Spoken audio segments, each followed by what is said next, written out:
Kalau window tulang itu tampakannya seperti ini supaya kita lihat jelas apakah memang ada fraktur atau tidak.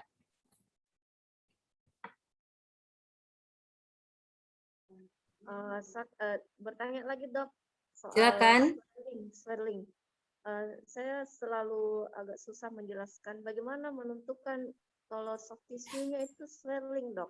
Apa yang kita bilang itu dok karena kayak ini kan dia kelihatan jelas dia soft tissue swelling. Tapi kalau misalnya yang lain, bagaimana menentukan dia swelling? Maksudku apa Ya, yang ya. Intinya mau dia kasus swelling atau misalnya hidronefrosis itu selalu kita bandingkan dengan sisi satu, dok. Sisi sebelah.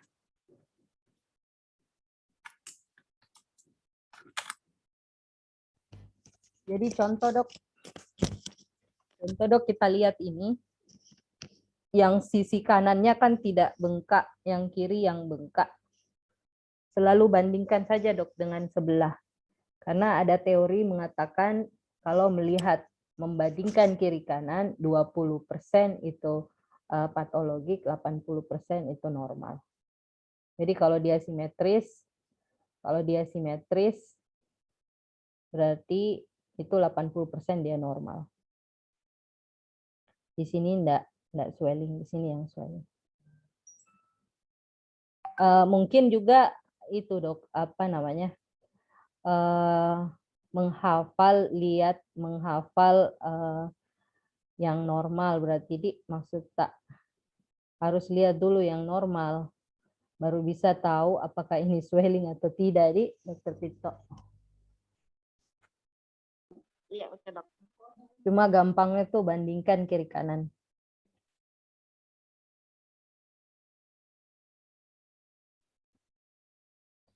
Ya kita masuk ke intrakranial hematom. Kalau kita lihat ini ada pendarahan 5 jenis, epidural, subdural, subarachnoid, intracerebri, dan intraventricle. Misalnya epidural itu teorinya kita sudah tahu semua, anak-anak juga sudah diberikan teori sebelum CSL, misalnya epidural ya, disebabkan oleh gangguan struktur dura mater dan pembuluh darah kepala, biasanya karena fraktur akibat trauma kapitis, tengkorak retak atau skal retak dengan adanya counter cup misalnya seperti itu dok ya. Jadi saya membahas di sini langsung pada gambaran CT scan. Ya, kalau di tampilan sebelah kanan ini ada bagian anterior dan posterior. Ini ada bagian anterior dan posterior untuk memudahkan kita untuk membagi apakah dia regio frontal, temporal, parietal, dan occipital. Kemudian di tengah ini ada namanya valve cerebri. Ini juga mempengaruhi kalau ada pendarahan intracerebri seperti ini, dan kita lihat dia menekan midline, berarti ada herniasi subvalsin. Nah, intinya kalau bentuk epidural pendarahannya itu kita namakan dia biconvex. Kalau subdural seperti ini dok, saya ambil contoh yang ini karena ini lebih lazim bentuknya, itu berbentuk crescent sign.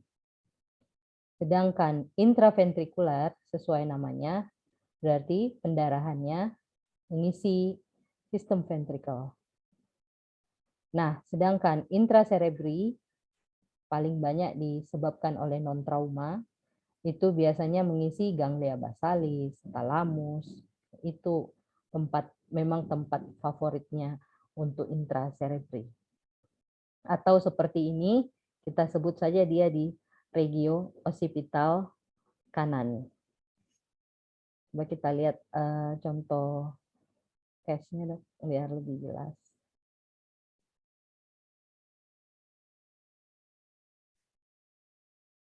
Nah, kita ambil contoh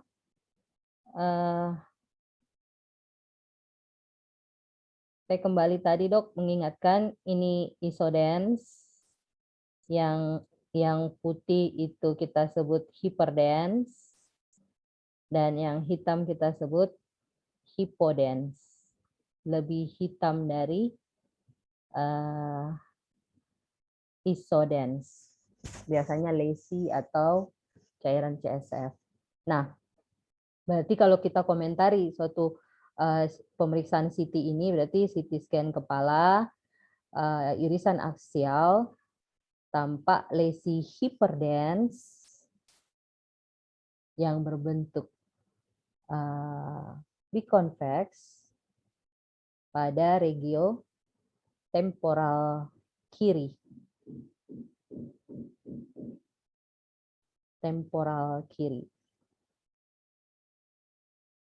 Jadi kesan itu epidural hemorrhage atau epidural hematom. Nah, kasus selanjutnya ini untuk yang subarachnoid, di mana pendarahannya mengisi girus-girus yang ada di parenkim cerebri. Seperti ini gambarannya.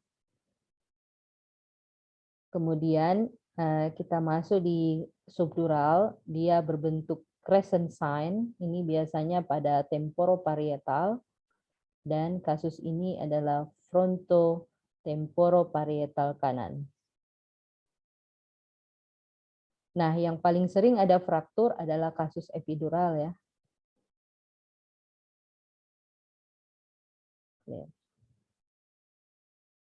Intinya, mahasiswa ini mampu membedakan apakah ini gambaran pendarahan epidural, subarachnoid, subdural, ataupun intracerebri dan intraventricle.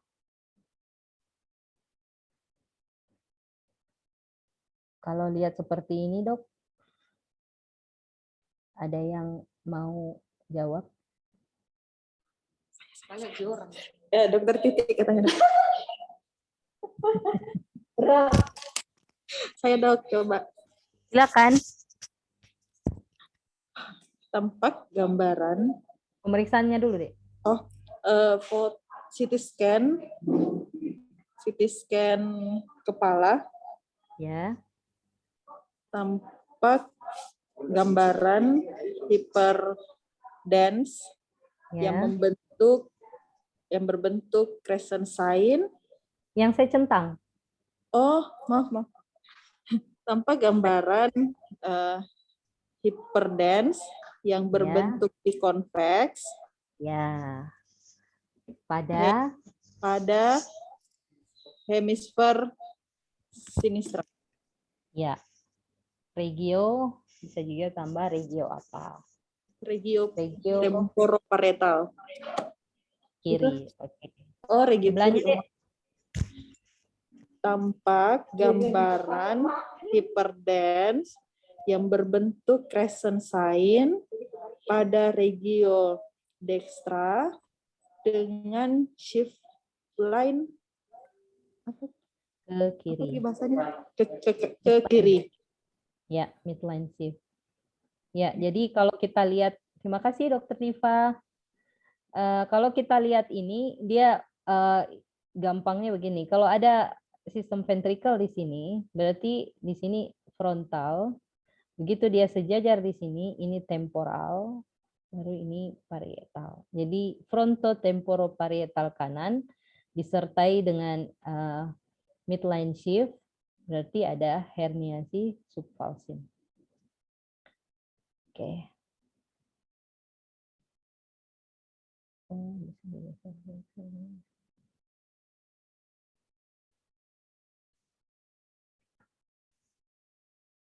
Nah, kalau ini jelas saya rasa ya ada lesi hyperdens yang mengisi girus-girus kedua hemisfer cerebri ya. Jadi sesuai gambaran pendarahan subarachnoid. Pendarahan subarachnoid ini biasanya itu ya pecah dari aneurisma Berry aneurysm. Jadi dia begini hasilnya. Nah, ini khas lagi nih. Kalau yang intracerebri seperti ini ya. Dia bentuknya aneh sendiri.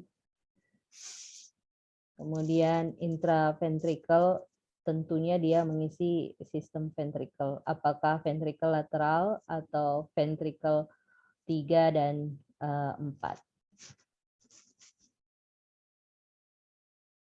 Ada pertanyaan, Dok? Dok, sampai untuk yang intraventricle ini harus disebutkan, Dok, ventricle di mana? Sampai, Dok. Yang penting dia tahu itu CSF. Itu dia sistem ventricle. Oh ya, baik, Dok. Jadi boleh saja lesif.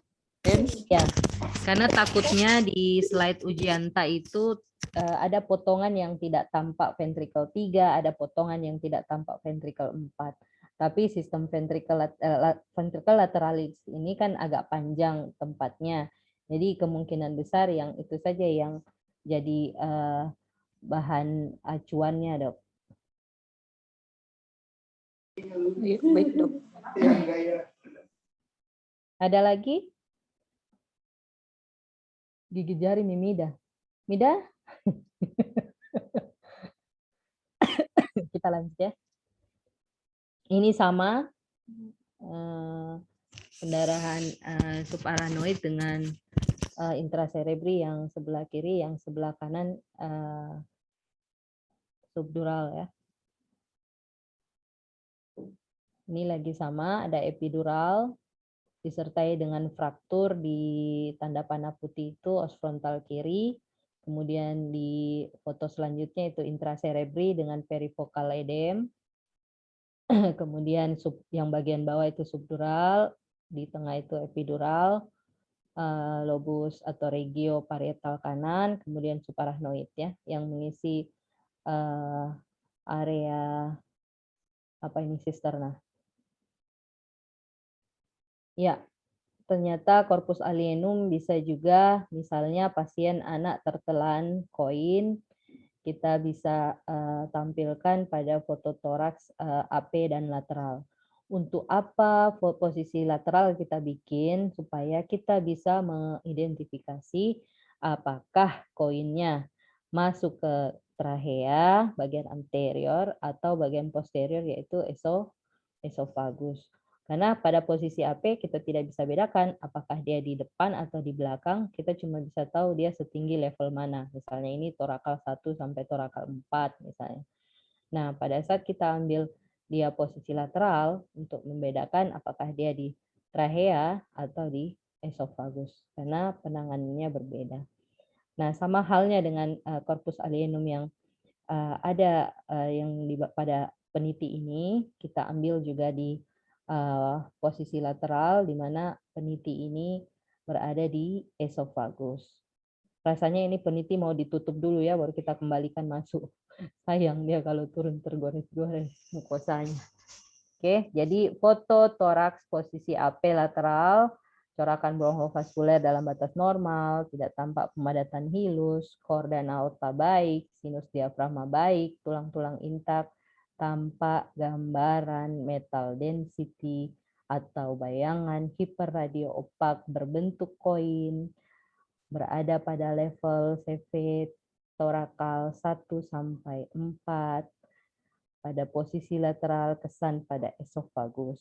Bisa dokter kembangkan kenapa kamu tahu kalau di esofagus, nanti dia jelaskan secara anatomi mungkin. Sudah benar. Ada pertanyaan, Dok? Oke, lanjut. Ya, kalau berbicara trauma tulang belakang, ada cervical, torakal, lumbal, dan sacrum. Apakah dia fleksi, ekstensi, distraction, ini proses traumanya saja. Ada yang avulsi, kompresi, dislokasi, atau rotasi. Coba kita lihat contohnya ya. Fraktur atau dislokasi dari tulang servikal. Jadi tulang servikal kita lihat pada kasus ini, foto cervical posisi lateral. Kalau kita menghitung 1, 2, 3, 4, 5, 6, 7. Jadi kalau kasus ini kita lihat adanya pergeseran ke posterior dari C6 terhadap C5. Nah, kita tahu kalau listesis itu ada 4 grading.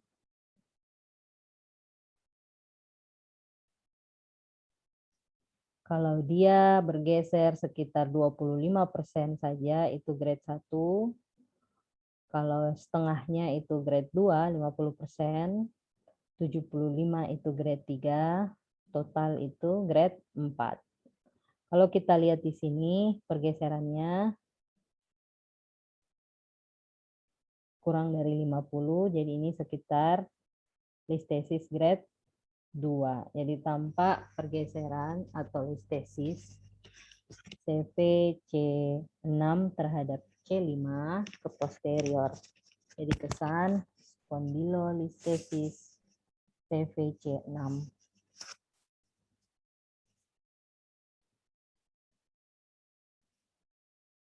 Ada pertanyaan? Kita lihat kasus lagi.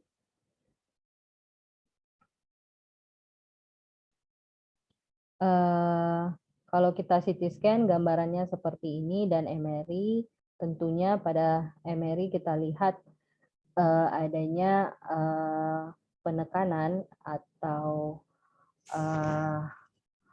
protrusio yang menyebabkan kanalis spinalis jadi menyempit, kayak tanda panah itu ya, tanda panah merah. Cuma ini mungkin sulit untuk mahasiswa, hanya materi saja. Ada pertanyaan sampai sini, Dok? Dok, tapi lagi boleh diulang, Dok, yang listesis, Dok. Saya selalu lupa yang terhadapnya, Dok. Ya, jadi yang terhadapnya itu atasnya, Dokter Mida. Jadi kalau yang listesis ini yang C6 kan 1, 2, 3, 4, 5, 6 terhadap atasnya yang kita sebut. Jadi C6 terhadap C5. Oh iya, Dok. Anterior posterior enggak pakai, Dok. Misalkan bergeser atau listesis ke posterior. Tinggal kita lihat apakah dia bergeser ke belakang atau ke depan. Dok, tapi berarti kalau misalnya ini yang C1, 2, 3, 4, 5, 6, 5 terhadap 6, berarti listesis ke anterior 5 terhadap 6, begitu, Dok? 6 terhadap 5. Oh, bagaimana, Dok? Jadi tampak listesis CVC6 terhadap C5. Oh, bukan yang superior terhadap inferior, Dok? Bawah ke atas. Oh, baik, Dok. Ya. Ada lagi? Oke. Kita pindah ke toraks. Interpretasi foto toraks seperti biasa, parenkim paru, jantung, aorta, sinus diafragma, pleura, tulang, soft tissue. Kalau ada yang menilai dari luar ke dalam juga boleh, Dok. Kalau dari dalam juga keluar juga boleh. Yang penting intinya apa yang terlihat semua itu dia identifikasi. Nah, kasus emergensi lainnya pada toraks yaitu adanya gambaran pneumotoraks di mana ditemukan udara bebas pada kafum pleura. Jadi gambaran di foto toraks adalah, kita kembali lagi tadi densitas di foto konvensional ya, hiperradiolucent, radiolucent, intermediate, radio opak, hiperradio opak. Dan sekarang yang udara bebas kita sudah sepakat tadi adalah hiperradiolucent. Jadi tampak gambaran hiperradiolucent avaskuler, karena dia udara berarti tidak ada vaskuler ya. Ini tidak ada vaskuler ya di sini. Avaskuler pada paru kanan yang menyebabkan shifting mediastinum dan jantung ke arah kontralateral. Tapi kalau dilihat tidak terlalu bergeser ya. Disertai dengan pleural white line.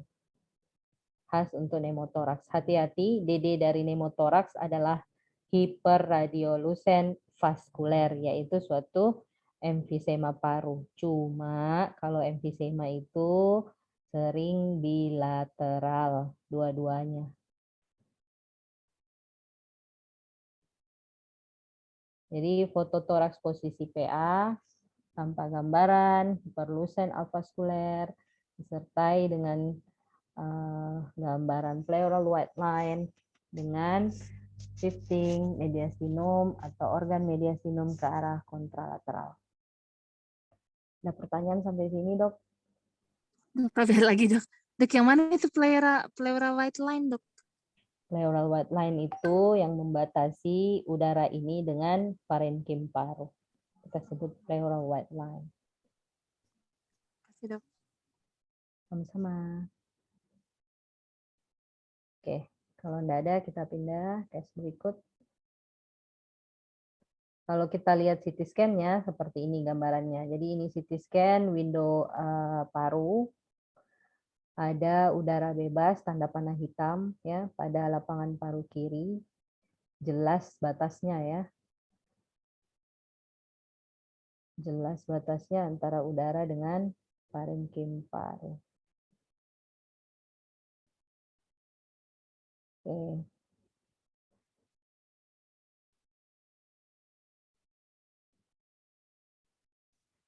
Iya. Kita pindah infusi pleura, posisi erect atau tegak, atau bisa juga posisi RLD.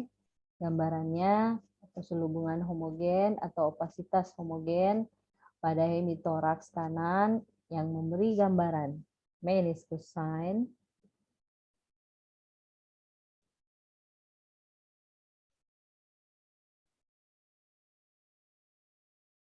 meniscus sign. Kalau ini namanya biasa kita sebut efusi pleura klasik ya. Ini klasik efusi pleuranya, model lama. Sekarang ada yang efusi pleura subpulmonal atau pleural reaction yang kira-kira tidak sampai 250 cc cairannya. Begitu dipasang WSD dia tidak keluar seperti itu. Jadi yang ini sekarang gambar kasus ini perselubungan homogen pada hemitoraks kanan disertai dengan gambaran meniscus sign yang menutupi sinus, diafragma, dan batas jantung kanan. Karena dia ada cairan di situ, maka pastinya dia mendesak juga organ mediastinum ke arah yang sehat. Jadi infusi pleura ini ada kasusnya yang masif kah? Sebentar. Nah, infusi pleura ini biasa kita DD dengan pneumonia, dengan atelektasis. Membedakannya bagaimana? Membedakannya lihat traheanya dan organ mediastinum lain. Kalau dia efusi, dia terdorong ke arah yang sehat pastinya. Tapi kalau dia atelektasis, karena kita ingat patofisiologi atelektasis salah satunya adalah garis fibrosis, berarti dia harusnya traheanya tertarik ke arah yang sakit kalau atelektasis. Tapi kalau pneumonia biasanya kausanya kita ingat bakteri atau virus ya, berarti tidak mempengaruhi trahea, dia tetap di midline. Nah, ini kadang-kadang kita sulit bedakan apakah ini suatu efusi pleura masif, pneumonia ataupun atelektasis. Dari sign yang tadi kita bisa dengan mudah membedakan ketiganya. Ada pertanyaan, Dok? Silakan. Oke, kalau enggak ada, jadi ini saya ambil contoh lagi satu ini untuk memperjelas cara evaluasinya. Yang ini saja ya. Foto toraks posisi AP tampak perselubungan homogen pada seluruh lapangan paru kiri yang menutupi sinus, diafragma, dan batas jantung kiri yang mendesak trahea dan organ mediastinum lain ke arah yang sehat. Jadi sesuai dengan gambaran efusi pleura masif sinistra. Oke. Dok, tapi nanti kalau untuk mahasiswanya tidak perlu lagi disebutkan tulang-tulang intervisualisasi intak dan atau tetap, Dok? Tetap kalau menilai tetap sesuai dengan yang yang ini tadi. Oh iya dok. Iya. Ya, untuk evaluasi patologiknya dia bisa yang saya sebut tadi, perselubungan bla bla bla. Toh, berarti jantungnya sulit dievaluasi. Sama aortanya untuk kasus yang sebelah kiri tadi, Dek. Yang efusi pleura kiri masif toh, karena kan tertutup cairan.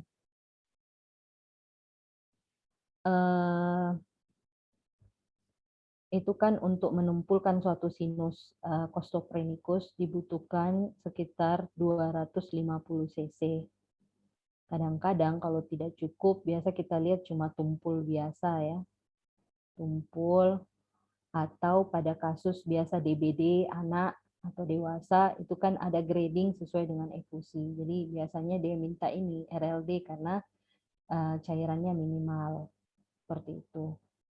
Maksud saya mengutarakan ini, kapan dibikin RLD, kapan dia AP, kapan dia PA, seperti itu. Nah, RLD ini biasanya pada kasus DBD yang minimal cairan efusinya. Cuma mau digradingkan, klinisinya biasa mau gradingkan, apakah begitu ada efusi kan gradingnya berubah. Apakah ini ada efusi atau tidak. Jadi kadang-kadang kami nilai ini seberapa jauh dari permukaan kulit. Nah, kalau ini juga sudah membentuk seperti meniscus sign ya. Jadi perselubungan homogen pada hemitoraks kanan yang menutupi sinus diafragma dan batas jantung kanan membentuk gambaran meniscus sign. Jadi sesuai dengan gambaran efusi pleura dextra.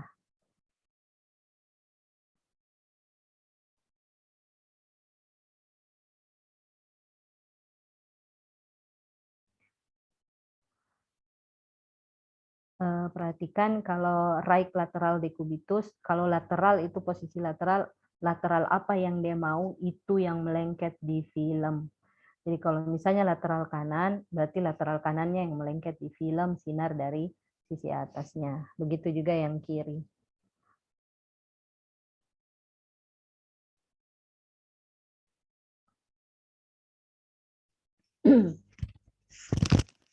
Ini kasus ada udara bebas, ada juga perselubungan homogen pada lapangan paru kanan. Jadi kalau kita gabungkan jadinya hidronemotoraks. Jadi ada udara bebas yaitu hiperlusen avaskuler disertai dengan gambaran perselubungan homogen pada lapangan paru kanan yang menutupi sinus diafragma dan batas jantung kanan dan menyebabkan mediastinum shift ke arah kiri atau kontralateral. Jadi sesuai dengan hidronemotoraks. Kalau kita CT scan, gambarannya seperti ini ya.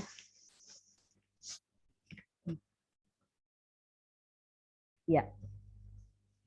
Tadi saya sudah jelaskan sedikit kalau ada gambaran seperti ini, adanya perselubungan di hemitoraks kanan, di mana organ mediastinumnya shift ke arah yang sakit, disertai dengan celah interkostalnya menyempit. Intinya atelektasis adalah lihat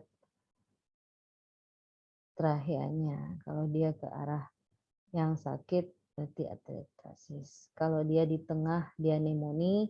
Kalau dia terdorong ke arah yang sehat berarti efusi pleura. Bisa pakai opasitas, bisa pakai perselubungan, bisa pakai konsolidasi. Ada pertanyaan? Dadah? Lanjut. Contoh lagi ini atelektasis, ini gambarnya jelas yang mana? Yang ini ya, trachea ke arah sakit, parenkim paru yang kiri ini sudah hampir mendekati midline, berarti memang ada pergeseran organ mediastinum ke arah yang sakit ya. Jadi perselubungan homogen pada lapangan seluruh lapangan paru kanan yang menutupi sinus diafragma dan batas jantung kanan disertai dengan organ mediastinum shift ke arah kanan atau ke arah ipsilateral sesuai dengan gambaran atelektasis dekstra.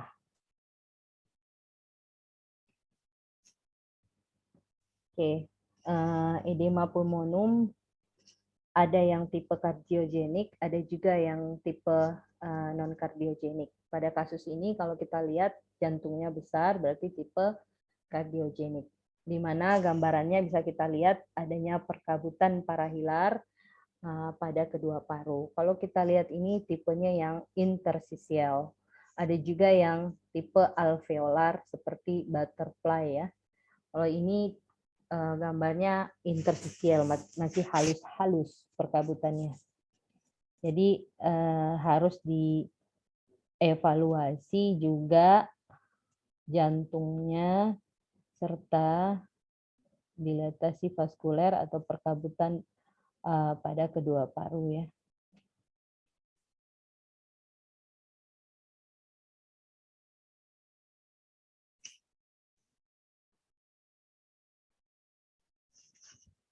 Ya, kita bisa bandingkan gambarannya kalau non edema, tidak ada edema seperti severity level 0, kita lihat.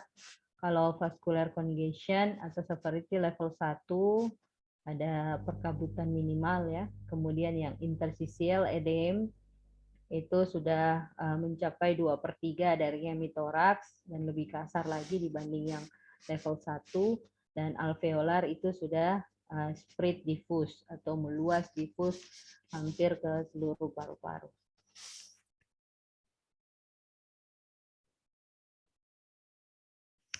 Oke, kita pindah ke abdomen. Yang dinilai adanya distribusi udara apakah sampai ke distal kolon, adanya gambar herringbone, step ladder, udara bebas subdiafragma, pre-peritoneal fat line, psoas line, tulang, dan soft tissue. Nah, akut abdomen bisa terjadi perforasi, ileus obstruksi atau paralitik, cairan bebas ataupun darah, peritonitis. Nah, posisinya seperti ini, yaitu erect, supine, atau LLD.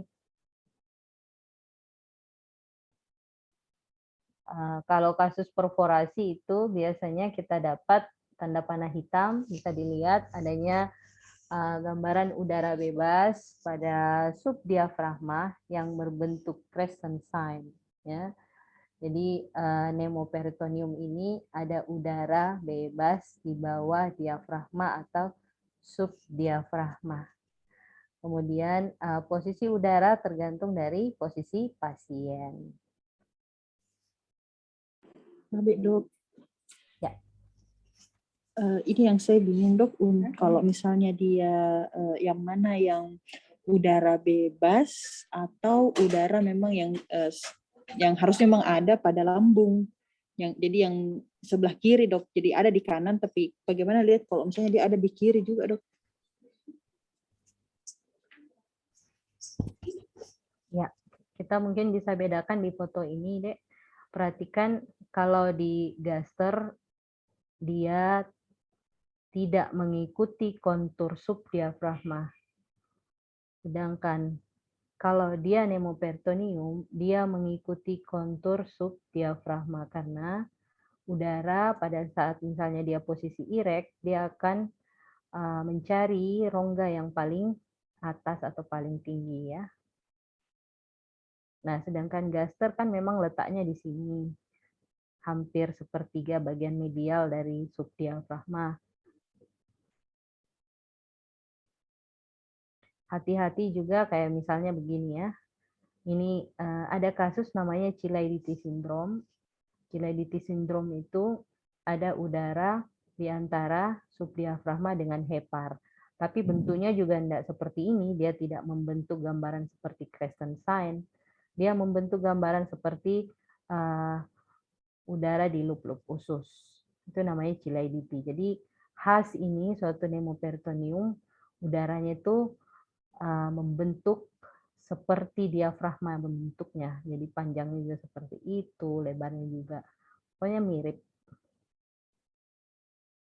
Nah, kalau dia kita rubah posisinya, misalnya dia LLD atau ya, LLD ya atau RLD, dia akan merubah lagi udaranya mungkin miringnya. Nah, Tapi kalau chilaiditi atau lambung tidak, tetap seperti itu saja, kecil. Oke, ada lagi?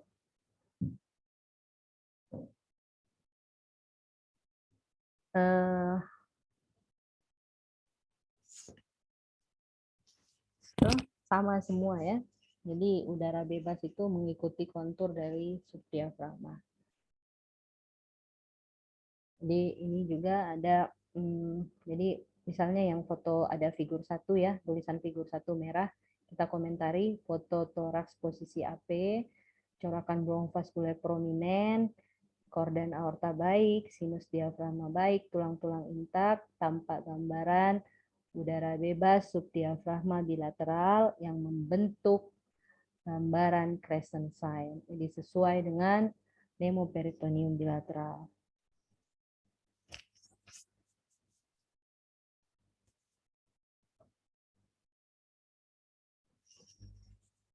Ya, ini perpaduan antara cairan dengan udara sama kalau di toraks, hidronemotoraks, ini hidronemoperitoneum kalau kita anggap lihat adanya cairan bebas juga di rongga abdomen. Bagaimana cara identifikasi kalau ada cairan bebas? Dia itu khas bentuknya itu, lihat loop ususnya itu minimal dan biasanya dia di sentral.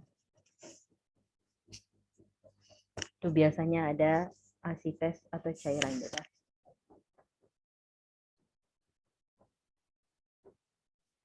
Oke, lanjut. Ya, ileus obstruksi, namanya juga obstruksi, pasti ada penyempitan di sepanjang loop usus ya, apakah usus besar atau usus kecil, di mana terjadi dilatasi atau distensi bagian proksimal dari lesi, kemudian udara di distal kurang karena adanya obstruksi tadi, dan dilatasi usus halus pasti ada herringbone, air fluid level yang bertingkat-tingkat yang membentuk gambaran step ladder. Intinya membedakan ini adalah kita kembali dulu ke anatomi. Anatomi dari small bowel itu di sentral.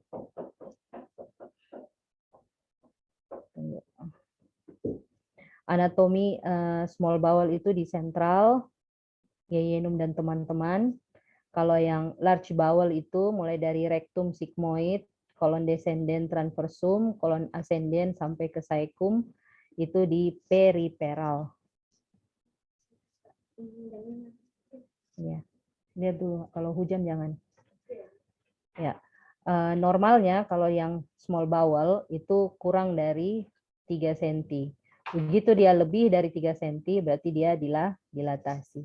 Sedangkan usus besar itu kurang dari 6 cm. Kalau dia lebih dari 6 cm, berarti dia dilatasi. Nah, kemudian tinggal kita lihat seperti kasus ini ya. Kita kembali dulu ke kasus yang sebelumnya.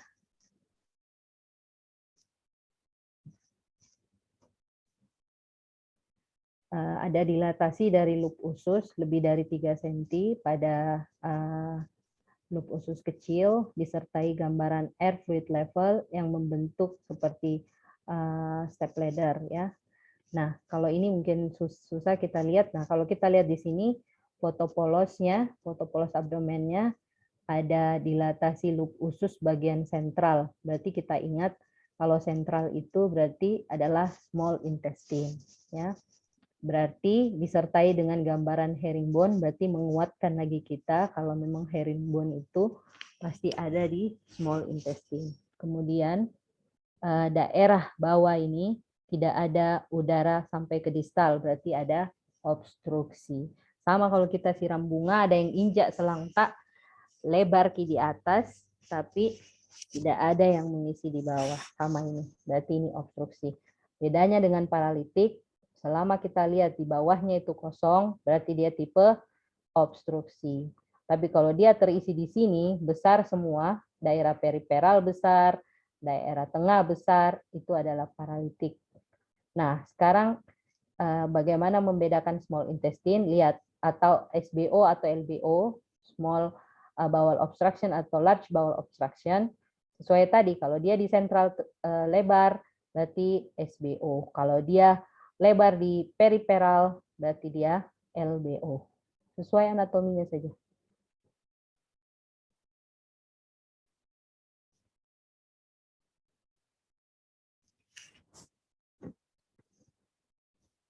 Nah, ini yang large bowel, kita lihat kan lebih besar dan dia di periferal ya. Dibandingkan tadi diameternya kira-kira dia lebih kecil di small intestine. Kemudian yang large intestine ini kan pastinya lebih lebar ya. Dan dia mengisi periferal tetapi tetap daerah distal udaranya tidak ada. Sampai sini oke?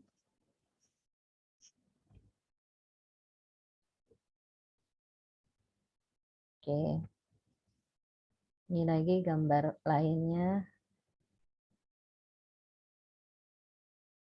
Nah, kalau ileus paralitik semua mengalami distensi, mau halus, mau sus besar, dan air fluid levelnya itu panjang-panjang. Itu tadi kan pendek-pendek terus bertingkat. Ini panjang-panjang, kemudian preperitoneal fat line-nya menghilang pada kasus peritonitis. Maksudnya itu kita tidak bisa lagi evaluasi di samping-samping sini, namanya preperitoneal fat line, karena dia sangat distensi ya.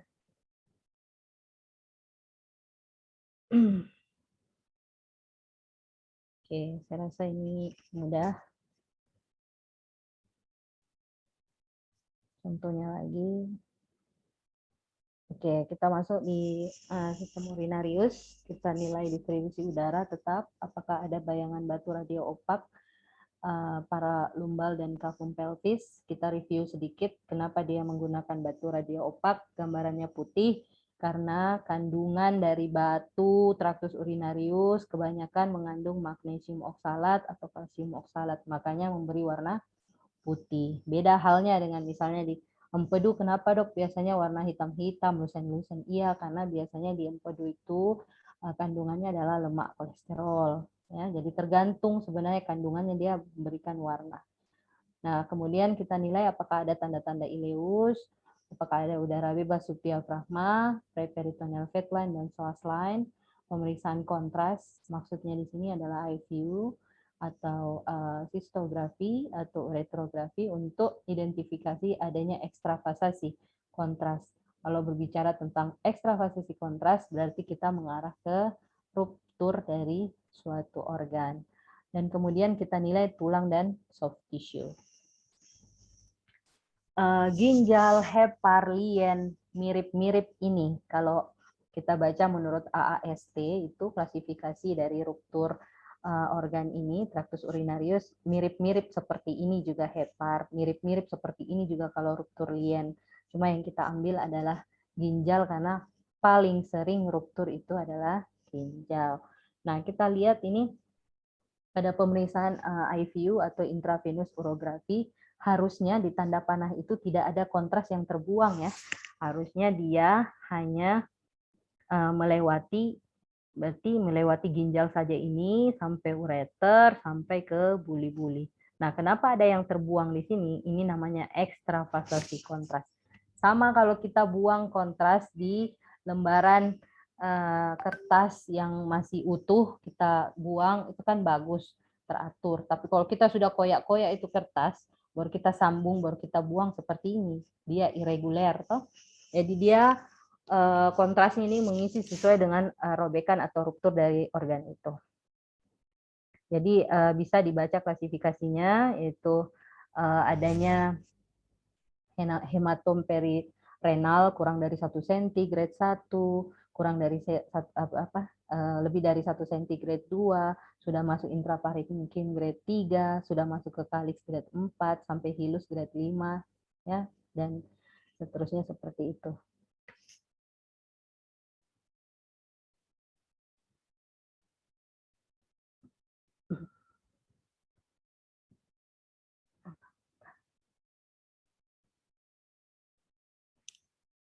Ya, ini kita lihat pemeriksaan IVU sama, kita pakai kontras iodin juga, kita suntikan secara intravena. tampak kontras mengisi kedua ginjal, ureter, sampai ke buli-buli. Kemudian tampak ekstravasasi kontras pada ureter kanan, ya. Jadi kesan ruptur ureter dextra. Jadi kalau kontras itu yang kita evaluasi, kontrasnya masuk kemana, kemudian apa yang terjadi, setelah itu kesan. Nggak usah lagi tulang-tulang intak misalnya ya. Kalau kontras seperti itu. Nah, ruptur buli-buli itu sendiri ada dua tipe, ada yang intraperitoneal, ada yang ekstraperitoneal. Kalau kita lihat ini kontrasnya hanya masuk di buli-buli, tinggal tambah grafi saja, sistografi. Kalau kontras hanya masuk pada uretra, berarti uretrografi. Kontras hanya masuk pada esofagus, esofagografi. Kalau misalnya dua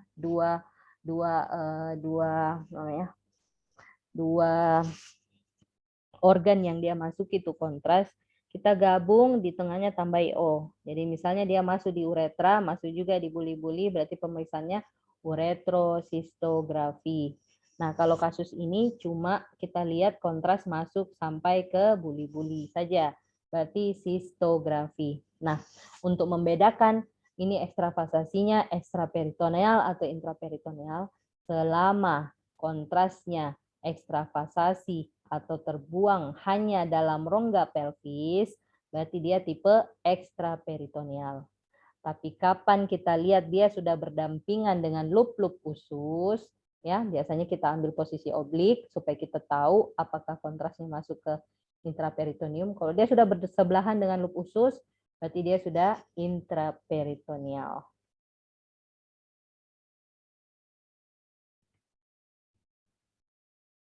Ya, ini biasa kita sebut uretrosistografi karena ada kontras masuk di uretra dan buli-buli. Kalau kita baca jurnal dia sebut retrograde uretrografi. Sama. Jadi tampak kontras mengisi uretra pars spongiosa, bulbosa, membranacea, prostatica sampai ke buli-buli. Nah, masalahnya adalah ada ekstravasasi kontras masuk ke uretra pars membranacea. Jadi tanpa ekstravasasi kontras pada uretra pars membranacea. Tapi kita lihat juga kasusnya ada penyempitan pada uretra pars prostatica. Jadi kesan ruptur uretra pars membranacea disertai dengan striktur uretra prostatica. Begitu juga yang foto sebelahnya, ada ekstravasasi kontras, sama kayaknya nih pasiennya ya, cuma jepretannya lebih cepat yang di sebelah kiri, yang B. Ekstravasasi kontras pada uretra pars membranacea. Jadi sesuai gambaran ruptur uretra pars membranacea. Mohon ditekankan untuk untuk anatomi dari uretra harus menyebutkan apakah ini anterior atau posterior.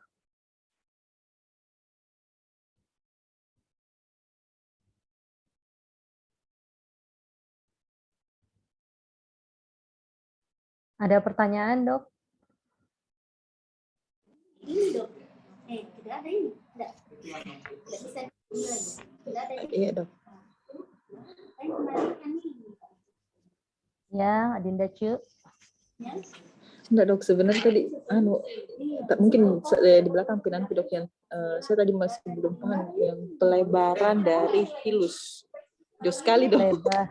Pelebaran dari hilus. Hilus apa ini? Iya, yang parahilar itu, Dok, yang untuk Masya Allah, edema. Jauh sekali, bukan? Ini ya? Iya, betul. Iya. Ya, edema ini kalau kita baca jurnal tipikalnya memudahkan itu dia selalu bilateral. Tadi saya bilang apakah dia non kardiogenik atau kardiogenik ya. Nah, sekarang kita lihat dulu ini foto toraks. Core-nya besar, berarti ini tipe kardiogenik. Kemudian pasti nih pasiennya masuk dengan sesak misalnya deh ya. Pasti sesak toh. Karena salah satu patofisiologi dari edema itu kita tahu adalah gangguan permeabilitas kapiler ya. gangguan permeabilitas kapiler. Nah, bagaimana caranya kita tahu Kak ini perkabutan parahilar atau kayak bronkitis ya, Dipa? Iya. Iya.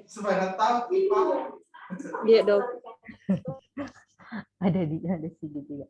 Nah, kalau bronkitis dia kan corakan bronkovaskulernya yang sampai ke ujung. Nah, jadi corakan bronkovaskuler itu yang ini sampai dia ke ujung, baru diameternya sama dari daerah hilus sampai ke lateral. Normalnya kan dia hanya mengisi 2/3 hemitoraks, harusnya sampai sini.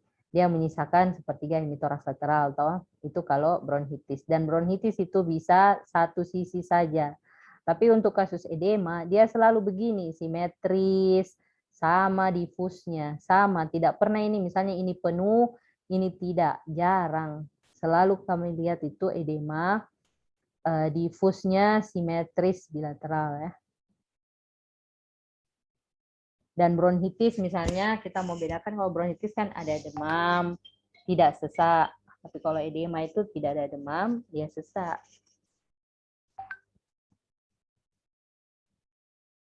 Oke ya. Ya, Dok.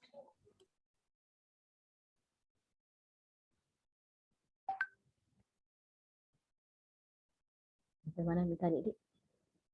Ya. Muskuloskeletal sama dengan yang di depan, ABCS, alignment bone dan cartilage soft tissue ya. Nah, untuk tipe fraktur tulang panjang ada banyak tipenya, ada yang longitudinal, ada yang patologik. Patologik itu biasanya ke neoplasma, ada yang spiral, ada yang green stick, ada yang simple, ada yang ya, pokoknya macam-macam.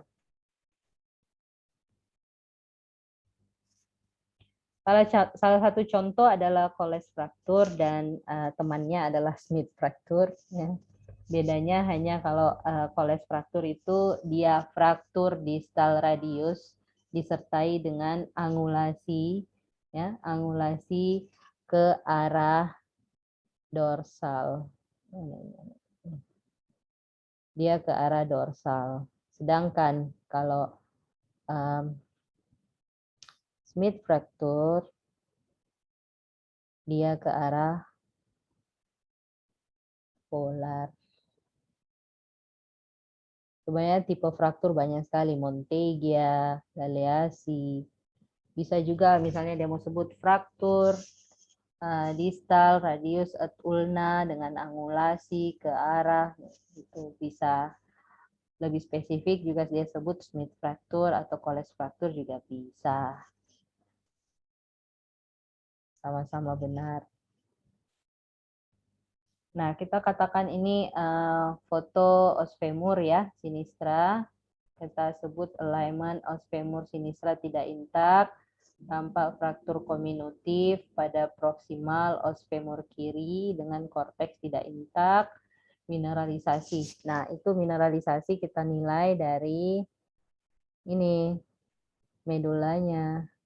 Kalau masih hitam begini, dia masih baik. Tapi kalau berkurang, biasanya dia sudah kabur. Tidak hitam seperti itu lagi. Dok, tapi dok bertanya dok.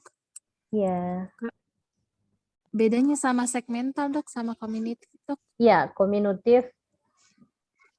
Kominutif itu maksudnya yang ini, terpecah-pecah, satu segmen. Kalau segmental kita mau bilang yang ini juga bisa, karena dari sini dengan sini. Satu segmen, tapi banyak, jadi fraktur segmental. Ini misalnya ini, ada fraktur di sini, fraktur di sini, fraktur di sini, namanya segmental. Kalau kominutif, dia maksudnya dia pecah-pecah, banyak pecahannya, lebih dari 2, di sini, di sini, di sini, di sini. Itu deh. Iya, makasih dok. Sama-sama. Ya, pada foto berikut adalah lumbosakral, posisi lateral, alignment lumbosakral tidak intak, tampak pemipihan pada CVL2, mineralisasi tulang baik, diskus dan foramen intervertebralis baik, yaitu ini antara end plate inferior dengan end plate superior dari CV berikutnya adalah dia tidak menyempit ya. Itu baik, kesan fraktur kompresi CVL2. Biasa juga itu mereka tidak bisa bedakan servikal berapa, torakal berapa, lumbal berapa. Biasa mau-maunya angka disebut mahasiswa. Terima kasih. Ada pertanyaan, Dok?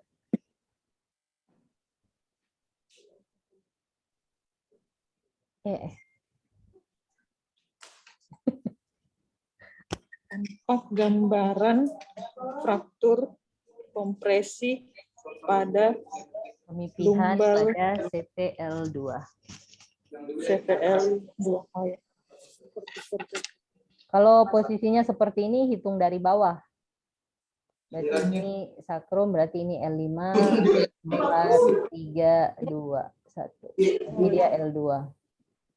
Berarti ini foto lumbosakral posisi lateral. Iya, betul. Mantap.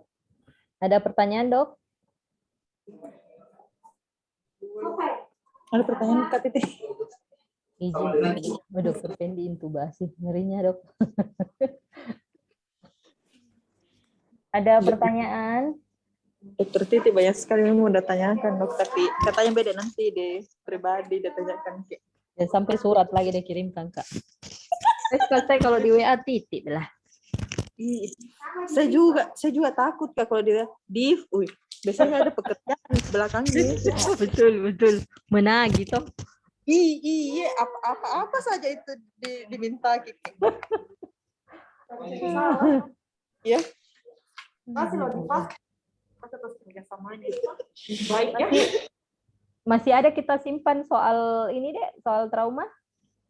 Kayaknya kebetulan Diva tidak pernah menghapus Kak, jadi nantilah Diva cari-cari, oke? Iya, ya. Kalau ndak ada kita akhiri, kita kembalikan ke Dokter Fendi. Tapi Dokter Fendi lagi intubasi. Ini ada Kak Titi juga.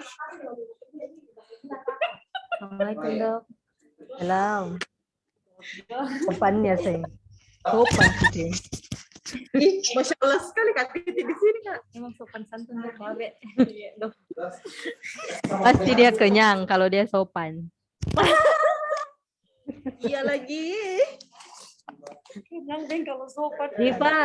Diva, siapa tahu Dokter Fendi kodong enggak sempat SS kan Kif untuk Baik. laporan itunya. Iya. Satu, tapi Dok boleh izin di blok resti ya? Sebentar dulu. Saya ganti dulu kenapa blok resti?